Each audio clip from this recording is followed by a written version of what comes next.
standing with Kelly Owens. He is the industrial painter and blaster. So we're back in front of the area that Kelly would spend a lot of his time at.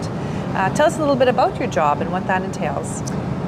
So basically for me, I take and do the industrial painting and sandblasting, both different positions, but I do go back and forth between them.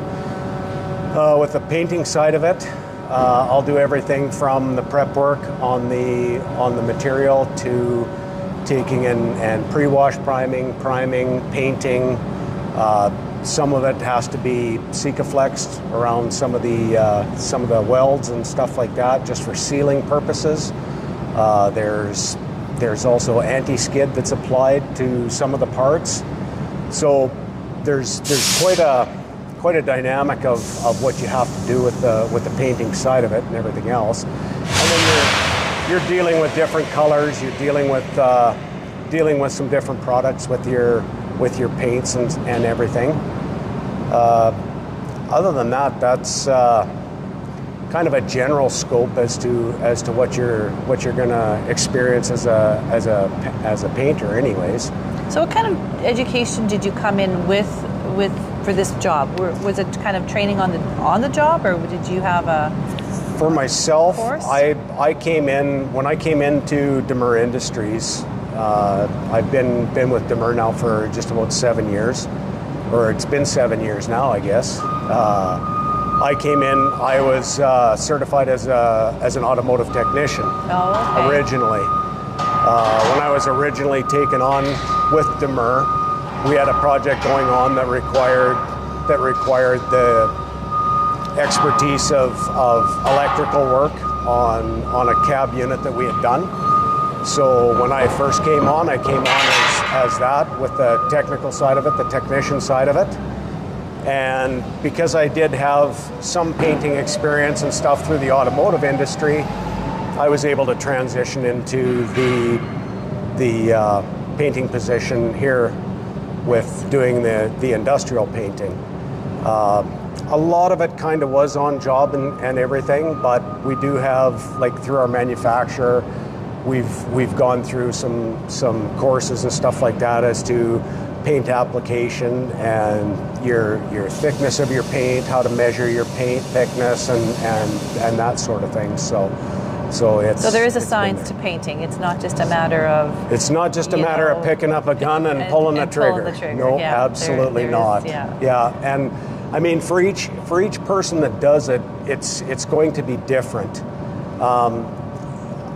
It's the same as anything. You're going to learn how it's done, and then you're going to be able to yourself take and be able to modify it to what works for you. Kind of customize it for yourself. Right, yeah. Because not everybody is going to paint at the same speed. Not everybody is going to paint, at the same distance away from the part and everything else. So, I mean, you're going to learn as you go and stuff like that as well.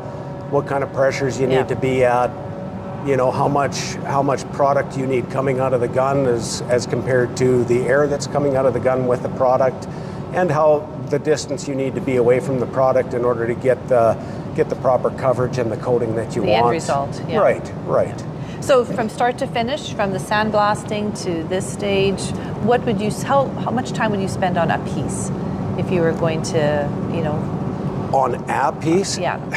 We generally don't paint one piece at a time. But let's say it was the bulk of a yeah, product. like to use an example, like one pallet of parts, you could spend, say, 4 hours blasting those parts, and then once they're blasted, then they come over.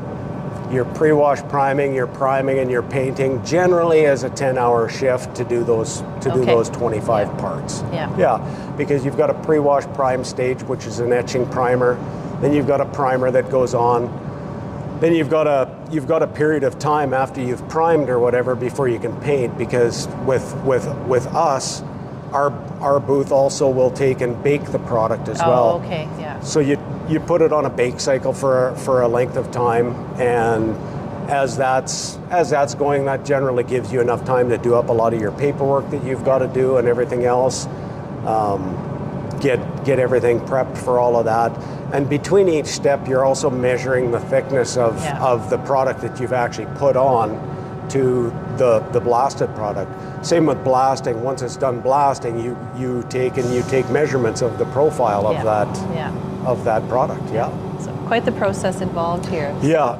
It's not just a matter of pulling a part in, giving it a quick paint job, and out it goes. And out it goes. Yeah. Generally, it's from start to finish on like say one pallet of products, which generally is about 25 pieces, is usually half a shift of blasting and a full shift of painting. Yeah, for the entire product.